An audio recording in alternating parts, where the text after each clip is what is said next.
एक बार एक बिल्ली थी। वो बहुत ही चालाक और चौकस थी और उसकी इसी चालाकी और चौकसी को देखकर चूहे भी सावधान हो गए थे और अब चूहे बिल्ली के हाथ नहीं आ रहे थे।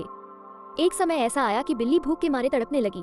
एक भी चूहा उसके हाथ नहीं आता था क्योंकि वो उसकी आहट सुनते ही तेजी से अपने बिल में छुप जाते थे। भूख से बचने के लिए बिल्ली योजना बनाने लगी। तभी उसके दिमाग में कुछ आया और वो एक टेबल पर उल्टी लेट गई।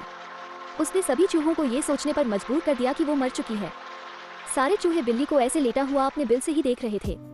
उन्हें पता था कि बिल्ली बहुत चालाक है, इसलिए उनमें से कोई भी चूहा अपने बिल से बाहर नहीं आया। लेकिन बिल्ली भी हार मानने वालों में से नहीं थी। वो बहुत देर तक उसी टेबल पर उल्टी लेटी रही। धीरे धीरे चूहों को लगने लगा कि बिल्ली मर चुकी है। वो जश्न मनाते हुए अपने बिल से निकलने लगे।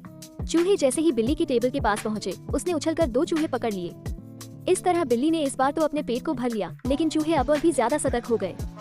2 चूहे खाने के बाद बिल्ली दोबारा भूख से तड़पने लगी क्योंकि चूहे अब बिल्कुल भी लापरवाही नहीं बरतना चाहती थे।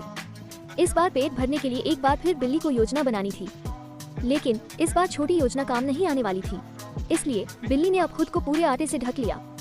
चूहों ने सोचा कि वो आटा है और उसे खाने के लिए आ गए, लेकिन एक बूढ़े चूहे ने उन्हें रोक दिया। उसने ध्यान से आटा देखा तो उसे उसमें बिल्ली का आकार दिखने लगा। तभी बूढ़े चूहे ने हल्ला मचाना शुरू किया। उसने कहा, सब अपने बिल में चले जाओ, यहाँ आटे में बिल्ली छुपी है। बूढ़े चूहे की बात सुनकर सारे चूहे अपने बिल में चले गए।